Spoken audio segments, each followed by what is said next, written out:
नमस्कार, प्रादेशिक समाचार के साथ मैं कामिनी। पहले मुख्य समाचार। चुनाव आयोग ने झारखंड विधानसभा चुनाव की तारीखों का किया ऐलान। राज्य में 2 चरणों में 13 और 20 नवंबर को डाले जाएंगे वोट। 23 नवंबर को होगी मतों की गिनती। पहले चरण में 43 और दूसरे चरण में 38 विधानसभा सीटों के लिए डाले जाएंगे वोट। चुनाव की घोषणा के साथ ही राज्य में आचार संहिता लागू। एनडीए और इंडी गठबंधन के घटक दलों के बीच सीटों के बंटवारे को लेकर बैठकों का दौर जारी। और हजारीबाग के मेरू स्थित बीएसएफ प्रशिक्षण केंद्र में 373 नव आरक्षकों ने ली देश सेवा की शपथ। रांची में 4 दिवसीय पुलिस ड्यूटी मीट शुरू। और अब समाचार विस्तार से। भारत निर्वाचन आयोग ने आज झारखंड विधानसभा चुनाव की तारीखों का ऐलान कर दिया है। राज्य के 81 विधानसभा सीटों के लिए 2 चरणों में मतदान कराया जाएगा। मुख्य निर्वाचन आयुक्त राजीव कुमार ने नई दिल्ली में आयोजित प्रेस वार्ता में बताया कि झारखंड में पहले चरण का मतदान 13 नवंबर को होगा, जबकि दूसरे चरण के लिए 20 नवंबर को वोट डाले जाएंगे। पहले चरण में 43 और दूसरे चरण में 38 विधानसभा सीटों के लिए वोट डाले जाएंगे। उन्होंने बताया कि दोनों चरणों के मतों की गिनती 23 नवंबर को होगी। Schedule would be like this. Jharkhand would be in 2 phases. The date of poll, first phase would be on 13th November and 20th November, both Wednesdays. So the date of issue of notification for Jharkhand phase 1 would be 18th and for phase 2 would be 22nd. Nominations for phase 1 would be till 25th of October and for phase 2 29th, and date of counting would be 23rd 11, that is Saturday. मुख्य निर्वाचन आयुक्त श्री कुमार ने बताया कि झारखंड में कुल 29,562 मतदान केंद्र बनाए गए हैं। उन्होंने बताया कि एक मतदान केंद्र पर औसत मतदाताओं की संख्या 881 निर्धारित की गई है। झारखंड की चर्चा करें तो टोटल डिस्ट्रिक्ट की संख्या है 24, टोटल असेंबलीज 81, जिसमें से जनरल 44, एसटीज 28 एंड एससीज 9। If I give you an overview of polling stations in Jharkhand, पूरे पोलिंग स्टेशंस की संख्या होगी 29,562। अर्बन संख्या वहां कम है 5,042 और रूरल बूथ्स की संख्या होगी 24,520। यहां पर भी women managed booths, youth managed booth, PWD managed booths बनाए जाएंगे। एवरेज वोटर्स की संख्या पर बूथ इज 881। मुख्य निर्वाचन आयुक्त ने बताया कि सभी मतदान केंद्रों पर बुनियादी सुविधाएं उपलब्ध रहेंगी। उन्होंने कहा कि 85 वर्ष से अधिक उम्र के सभी मतदाताओं को घर से वोटिंग की सुविधा उपलब्ध कराई जाएगी। हर सीनियर सिटीजन जो 85 ईयर्स से ऊपर हैं, उनको घर से वोट देने की सुविधा उपलब्ध रहेगी। फॉर्म 12D वितरित किए जाएंगे सबको, और जो भी उसको भर के देते हैं उनके पास में हमारी टीम वोट लेने जाएगी और जाने के समय में सभी कैंडिडेट्स को लिखित में उस रूट चार्ट का और उस जगह की सूचना देगी ताकि वो साथ में एकम्पनी कर सकें। मुख्य निर्वाचन आयुक्त श्री कुमार ने बताया कि सभी जिला निर्वाचन पदाधिकारियों और पुलिस अधीक्षकों को निष्पक्ष मतदान सुनिश्चित कराने का निर्देश दिया है। उन्होंने बताया कि दोषी पाए जाने पर अधिकारियों के खिलाफ कड़ी कार्रवाई की जाएगी।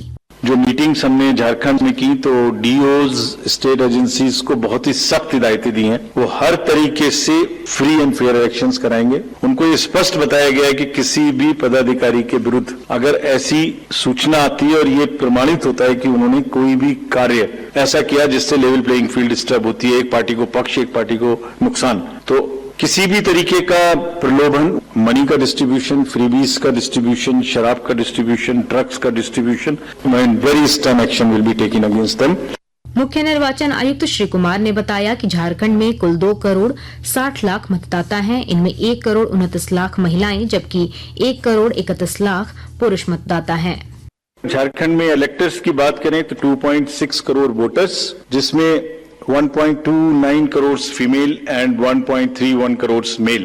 First time voters between 18 to 19 years are 11.84 lakh and 66.84 young voters in Jharkhand also. Number of centenarian voters is 1,706 and 3.67 lakhs PWD voters plus 1.14 lakh voters are of the age of 85 and plus in Jharkhand.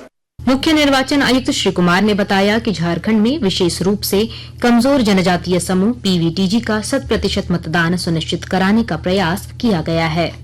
Jharkhand में 8 particularly vulnerable tribal groups हैं जिनकी आबादी 1.78 लाख है। उसमें असुर, बिरोर, मालपाड़िया, पहाड़िया, सौरिया, पहाड़िया, Birjia, कोवार and सावर, इन सबका लगभग 100% enrolment electoral roll में किया गया है। सभी डीओज ये कोशिश करेंगे कि जो भी बूथ्स इनके यहाँ बने वो एक बहुत सहज इनके ही परिवेश में बने और इस तरह की स्वीप एक्टिविटी करें कि वो सबके सब अधिकतर मात्रा में अपने मतों का प्रयोग कर सकें। राज्य के मुख्य निर्वाचन पदाधिकारी के रवि कुमार ने बताया कि चुनाव तारीखों के ऐलान के साथ ही राज्य में चुनाव आचार संहिता लागू हो गई है। रांची स्थित निर्वाचन सदन में आयोजित प्रेस वार्ता में उन्होंने बताया कि वोटिंग प्रतिशत बढ़ाने के लिए कई उपाय किए गए हैं। कहाँ पर भी जमीन में काम शुरू नहीं हुआ वो काम का शुरू नहीं कर सकते, नया लाभ नहीं दे सकते, एग्जिस्टिंग लाभ क्या दिया जा रहा है वो दे सकते। ये बेसिकली स्कीम का लेकर, बाकी ट्रांसफर ये पोस्टिंग का लेकर वो ऑलरेडी कंप्लीट कर चुका है। ट्रांसफर वो सर्टिफिकेट भी कर, पॉलिटिकल पार्टी का भी, कैंडिडेट का भी वो आपका मॉडल कोड ऑफ कंडक्ट में आपका क्लियर दिया हुआ उनका अपने कैंपेन में कभी भी वो जाति रिलीजन ये सब कुछ का प्रॉब्लम करके कुछ काम नहीं करना है। आकाशवाणी के ताजा तरीन समाचारों के लिए आप हमारी वेबसाइट newsonair.gov.in पर लॉग ऑन कर सकते हैं। ताजा समाचार X handle @AIR news alerts और Facebook page All India Radio news पर भी उपलब्ध है। अब प्रादेशिक समाचार एकांश के X handle @AIR news _ Ranchi और फेसबुक, इंस्टाग्राम पेज तथा YouTube channel AIR news Ranchi पर भी हमारे बुलेटिन सुन सकते हैं।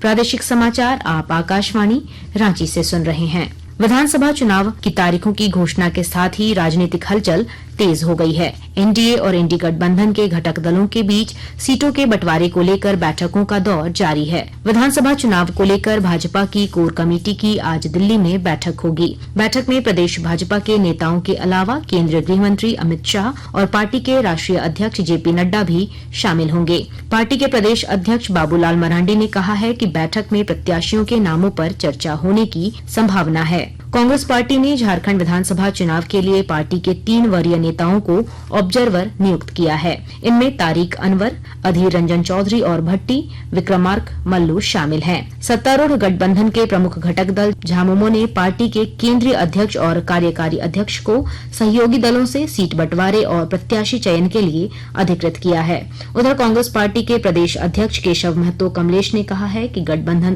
के घटक दलों के साथ सीट शेयरिंग के मामले पर लगभग सहमति बन गई है।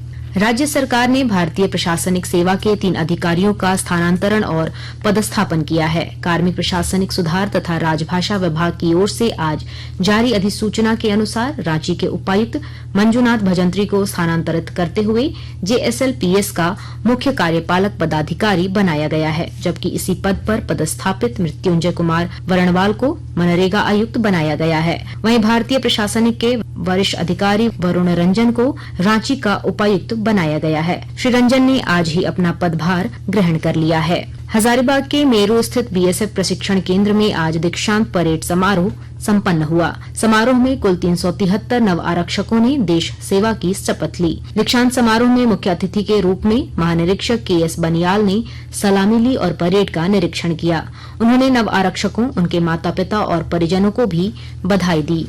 19वीं झारखंड राज्य पुलिस ड्यूटी मीट आज से शुरू हुई। 4 दिवसीय इस मीट के दौरान राज्य भर की 8 टीमों में शामिल 80 से ज्यादा पुलिसकर्मियों के बीच मुकाबला होगा। JAP-1 परिसर रांची में 18 अक्टूबर तक चलने वाले इस कार्यक्रम में कई प्रतियोगिताओं को शामिल किया गया है। पुलिस ड्यूटी मीट का उद्घाटन गृह सचिव वंदना डाडेल और पुलिस महानिदेशक अनुराग गुप्ता ने किया। अंत में मुख्य समाचार एक बार फिर। चुनाव आयोग ने झारखंड विधानसभा चुनाव की तारीखों का किया ऐलान। राज्य में 2 चरणों में 13 और 20 नवंबर को डाले जाएंगे वोट। 23 नवंबर को होगी मतों की गिनती। पहले चरण में 43 और दूसरे चरण में 38 विधानसभा सीटों के लिए डाले जाएंगे वोट। चुनाव की घोषणा के साथ ही राज्य में आचार संहिता लागू। एनडीए और इंडी गठबंधन के घटक दलों के बीच सीटों के बंटवारे को लेकर बैठकों का दौर जारी। और हजारीबाग के मेरू स्थित BSF प्रशिक्षण केंद्र में 373 नव आरक्षकों ने ली देश सेवा की शपथ। रांची में 4 दिवसीय पुलिस ड्यूटी मीट शुरू। इसके साथ ही आकाशवाणी रांची से प्रादेशिक समाचार का ये बुलेटिन समाप्त हुआ। नमस्कार।